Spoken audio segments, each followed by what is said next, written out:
இவனை விட எனக்கு இந்த காரியத்தில் நிறைய அறிவு இருக்குது என்கிற எண்ணம் கூட நமக்கு வர இருக்கிற உயர்வை தடை பண்ணும் என்று சொல்லி வேதம் சொல்கிறது.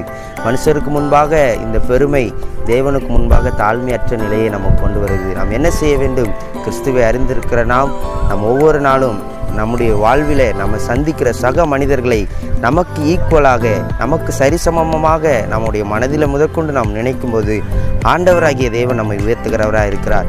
ஆண்டவராகிய இயேசு கிறிஸ்து மிகப்பெரிய தேவன், சர்வ வல்லமை படைத்தவர் கூட அவர் தம்மை மரண பரியந்தம் தாழ்த்தினார் என்று சொல்லி வேதம் சொல்லுகிறது. இப்படிப்பட்ட தாழ்மை நமக்குள்ளும் வரும்பொழுது ஆண்டவர் இப்பொழுது இருக்கிற நிலையிலிருந்து மேன்மையான நிலைக்கு, நம்முடைய வேலை பார்க்குற ஸ்தலங்களில், நம் ஊழியம் செய்கிற இடங்களில், நாம் படிக்கிற ஸ்தலங்களில், ஒருவேளை நீங்கள் ஒரு விளையாட்டு வீரராக கூட இருந்தாலும் ஆண்டவர் உங்களை உயர்வுக்கு நேராக கொண்டு செல்ல அவர் போதுமானவராக இருக்கிறார். இன்றைக்கு நாம் தேவனுக்கு முன்பாக நம்மை தாழ்மைப்படுத்துவோம். தேவன் நமக்கு வைத்திருக்கிற உயர்வை சந்திப்போம். இயேசுவின் நாமத்தில் ஆமென்.